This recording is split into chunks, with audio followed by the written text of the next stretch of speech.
So the guide, the hero, is not the person who brings the change. Not the organization. Okay. Hey, I'm Josh. And I'm Laura. And this is the Devising Good podcast, where we talk about how churches, small businesses, and nonprofits can use video to create understanding and provoke action. So let's talk about storytelling. Yeah. This is something you love to learn about, read about.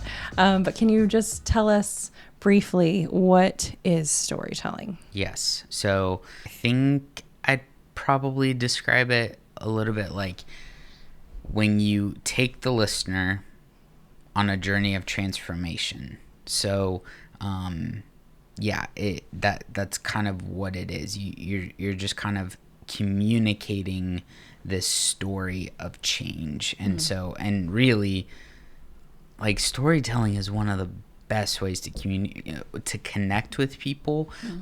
Like, we all live stories, we're all intrigued by stories. There's like tons of studies that show like how much you connect with people. So storytelling is like probably one of the best forms of communication if you're trying to connect, but really it is a story of transfer. You're taking people on a story of transformation or a journey of transformation. Can you give me some examples of organizations that tell stories well? Yeah. So I was thinking about, our three kind of bucket categories: churches, nonprofits, and small businesses. I just really like what he does because of the simplicity of it. So there's a guy, if you look up Amen Alex on YouTube, he is a Bible teacher. He lives in Hawaii. So lots of great scenery around him. But a lot of times what he does is he tells a really simple story. Like, the way he does it is very simple. He will tell a story. Sometimes the camera's on him. Sometimes there's B-roll, or just like camera shots of other things going on. Okay. And then there's like this simple, it's the same music soundtrack. And it's a story to illustrate something that is in the Bible. He just does a really good job of this. And it's just very simple. Like, there's nothing crazy special in how he does it. But yeah, so Amen Alex, he does a really good job with it. And I just love how he uses that same track and he's just talking into his microphone. It's very key that you use a good microphone for that, because I think especially in a narrative driven story, because like the story he's talking about, like a lot of times he's not showing necessarily what he's talking about. It might just be him. It might be video of his kids playing. And the story may have nothing to do with that. Okay. So you have to make sure that the audio quality is good. Amen Alex, he does a really good job when it comes to the like church Bible teacher space. Okay. I have another one. So I'm a little biased because I also worked with this company before, when I worked at Epifio, but Exodus Cry. So they're like one of the biggest anti-sex trafficking organizations out there. They're amazing. Benji Nolot, he's made multiple documentaries. He's a filmmaker, so he loves storytelling. But what I really love, so this organization does a good job from the documentary standpoint.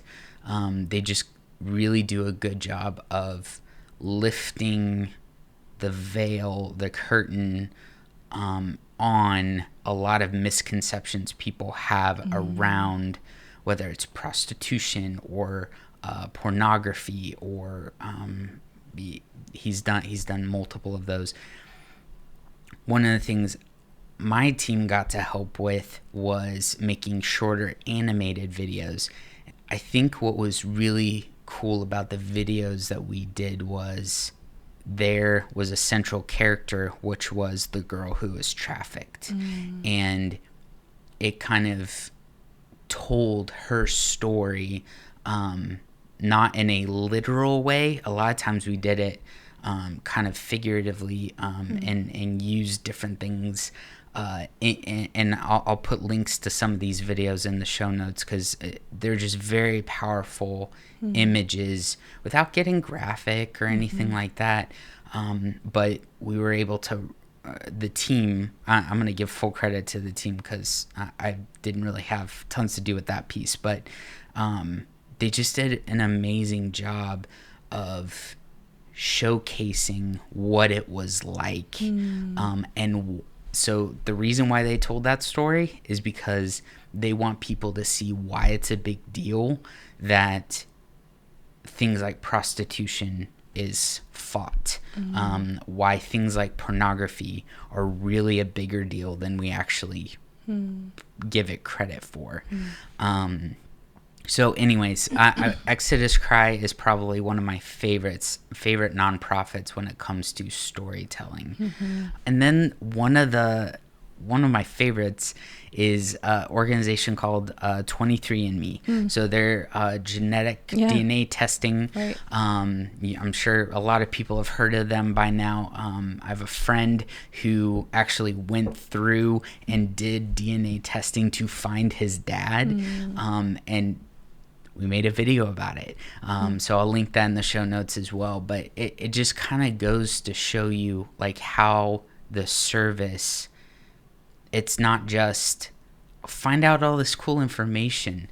You hear why this mattered to my friend, like how it radically changed a lot of things for him.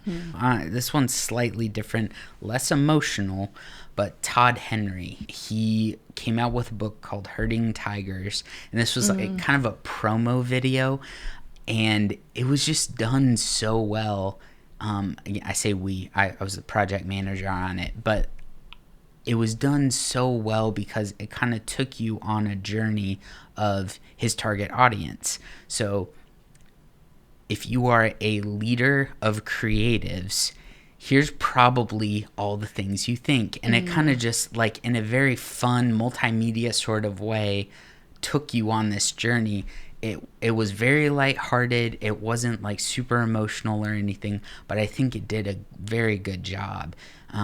So I think, there's, again, I'll link to all these in the show notes, but those are the kinds of organizations and people that I feel like have done a really good job leveraging a story of transformation to really bring in the audience and connect with them. Yeah, I love that. It's like you've said, like you're getting to step into someone else's shoes and kind of like see through their eyes what's happening. And we all love hearing stories, right? Like a good story is just like you're drawn into hearing. Yes. And the other piece to that too is it's not like a lot of times, like we want to see ourselves in the story. True. Yeah. And so not only are we, and this is something that in the book from the Moth, How to Tell a Story,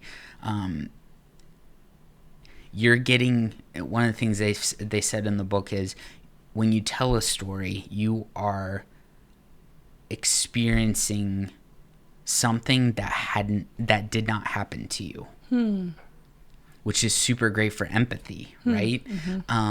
But also, when you tell stories for your audience, you're also probably telling their story, which is even more. It's kind of like when there's a picture of like an event or whatever that you were at. Like, who are you looking for? Yourself. And so just like that, you're also trying to see yourself in the story. Do I connect with this in any way? So yeah, I think that's why it's like stories are really great tools for connecting with your audience. That makes sense. So I'm just picturing people listening being at an organization in a business and they're like, that's awesome, but how do I do that? Do you have some tips on like how do you compose a good story? Yep. Absolutely. So I'm going to give the simplest version. Okay. There's a lot of nuances to telling a story well, but I'm just going to give a very simple one that we used when I worked at Epiphio. And kind of the first thing is the hook. Okay. The old story, turn, new story. So 4 elements. Yeah, 4 elements. Hook, old story, turn, new story. And the hook, that's just catching someone's attention. It's so this is especially specific to, we were making 60 to 90 second explainer videos. So you have to catch the person's interest quickly, right? So the hook is, it's actually a part of the old story, but it's basically trying to set up, who is this video for? So whether it's calling out the kind of person, what's best is when you can call out their problem. Okay. So what's the problem that they're facing? You say that in the hook. Then you move on to the old, like fleshing out the old story. And really, like, the old story introduces us to what in storytelling they'll call the hero. So the main character. Who's the main character? What do they want? What's getting in the way? What are the stakes? So you're trying to build empathy. You're trying to build, like, what's the frustration? Like, why is this even a problem? Right? Because if there's not a legit problem, nobody wants to hear this story. And so kind of fleshing out, okay, so here's the old story. Great. Now, what does this person want? What's getting in the way of that? And why is this a big deal? What are the stakes if they do or don't get the thing that they want? Then the turn. So usually like a phrase or two or something like that, introducing what we would call the guide or kind of the path or the framework. So the guide, the hero, is not the person who brings the change, not the organization. Okay. So and that's kind of, and Donald Miller talks about this in his book Building a Storybrand, but this is one of the most key things because nobody wants to hear you talk about yourself. So we're all selfish. We want to hear about us. We don't want to hear here's how messed up you are and here's how I can fix you, right? That's not what we want. Right. What we want is to actually be the hero, right? We want to save the day, whatever it is. So in his book Building a Storybrand, Donald Miller talks about how, like, the turn, he doesn't use this phrase, but in this framework, the turn introduces the guide. So the guide is like in Star Wars, right? It's not Luke Skywalker, it's Yoda. Yoda trains Luke to defeat Darth Vader, right? In these stories, you want to position your organization as the guide. The guide, so, not the hero. Right. Okay.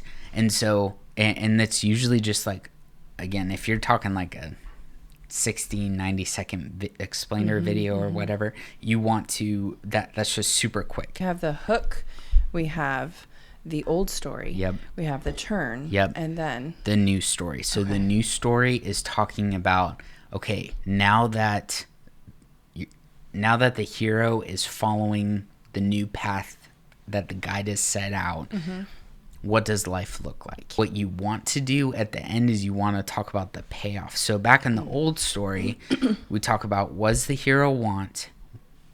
We want to talk about what's getting in their way and what are the stakes. In the new story, you got to resolve all those things. Okay. So the hero is getting what they want. The obstacle is no longer an obstacle because they're following the plan that you have laid out, your guide, your service, whatever. Okay. And then the stakes are accomplished. So there's that emotional payoff. And the payoff is like, my dog doesn't shed anymore, so I have a clean home. My my family can now browse the internet safely, and I can have peace of mind about what my kids are connecting to and who they're connecting to. You know, there's just whatever the thing is, you need to have that payoff in the new story. Cool. Okay. And it's like a mirror. It's very important that you mirror things, because you don't want to set up a problem you don't resolve, and you don't want to just spout out all these like added benefits that you didn't set up a problem for in the beginning. Okay. So it's very important to So do like that. if you have one problem to solve, you have one solution. Yes. If you have, or one fix. Yeah. And then if there's multiple, if there's three, then you need to have like three. Or could you have one thing that resolves all three, but you've mentioned how all three are resolved? 100%. Okay. You nailed it. Yep. Okay. Yep. Cool. That's a really helpful framework, it seems like. Yeah. And so if you can follow hook, again, hook is who is this for? Capture the audience real quick. So hook, old story, turn, new story. If you follow that, and then some sort of call to action at the end, like you've got a really compelling and engaging way to talk to your audience. Okay. So if someone wants to read more or learn more about this, do you have any like suggestions? Yeah. So I really like Donald Miller's book, Building a Storybrand. Building a Storybrand. That gives the framework. It's super helpful, very clear, very concise. Not concise. He kind of repeats himself a lot, but sometimes we need that. Sure. So that's a great book. A slightly longer book is that other book I told you about, How to Tell a Story by the Moth. How to Tell a Story is primarily for people telling their own stories. So I would say if you interview people, if you have a podcast, if you are a church, if you are an organization like a nonprofit or something that serves people, I would recommend this book because it's how to tell personal stories. Not so much the marketing necessarily. You can use these as marketing, but not like explainer video stuff. It's a bit longer of a read, but they do a really good job of just kind of like talking around the buckets of things in each chapter, and they give a lot of examples. I would also say, and I think I've mentioned this before, but there's a story framework that I'll link to by my friend Josh Gott. He has a great framework. It essentially lays a lot of this out, and you can kind of see the resemblance. So yeah, I would say one of those three. Two of them are books. I've listened to both of the books on audio, so that's been great. And then link to Josh's story framework in the description as well. Awesome. Cool. Thank you. Yeah. And if you have any questions about storytelling in your context, if you're at a church, a nonprofit, or a small business, just click the link in the description, and we'd love to talk about that on a future episode.